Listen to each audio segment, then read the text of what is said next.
talk about cascade somehow needs to develop a new type of thinking.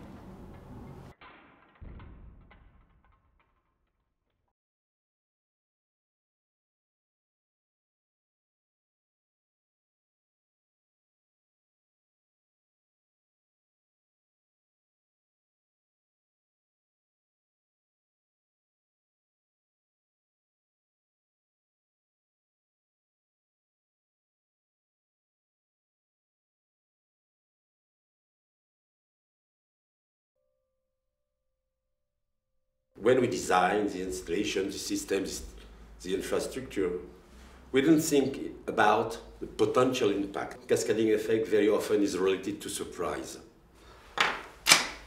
Some people do say it is something like a domino effect. Others say it's more complex because it's not linear.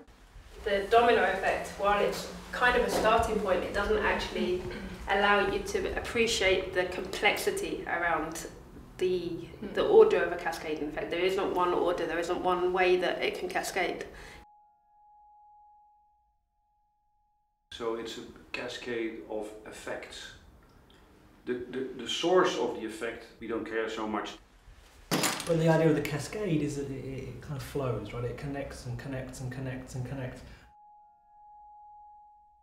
All utilities, that is energy, that is water, gas and ICT, have a perfect knowledge of their own systems. The problem is that they typically do not know what happens outside their boundaries. We know that we don't know everything, and we know we will not be able to handle everything. For example, if the Danube River floods, then there may be a variety of different countries flooded simultaneously. You have different languages, you have different procedures, different protocols, different laws. This is at the core of a new approach to civil protection, where boundaries are not limitations but are links. And if you have 3 teams, then I need tooling to decide which hospital they'll take first. The one with the elderly people or the one with the kids, you decide. So how does law come in? Law comes in, for example, to define what a crisis really is. And you can stop the traffic, you can collect all kinds of data, you can interrupt the lives of the citizens. What kinds of data about people are being shared in those crisis situations? What happens to that data? Where does that get stored? Does that ever get deleted? And so on. So that's what cascading effects is. It is, for us, how do we allocate resources in such a way that we make the right decision to explain afterwards.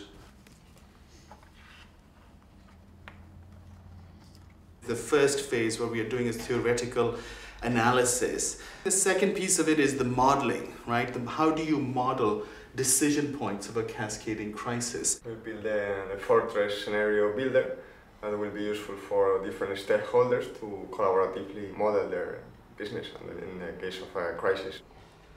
So every knowledge we gather has to have a reflection in the software, a reflection in the final product.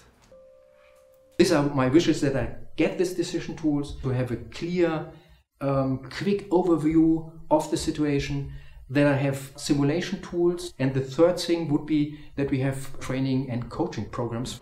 The challenge here is to go from very theoretical models about risk analysis to simple tools for people who have very little time. This is really an approach where you can say you rather talk of verbs than of nouns. You talk of nouns when they are doing something, when they are in action, where you have to think in terms of networks, or where you have to think in regard to relations, linkage. You can find a whole range of different words for that.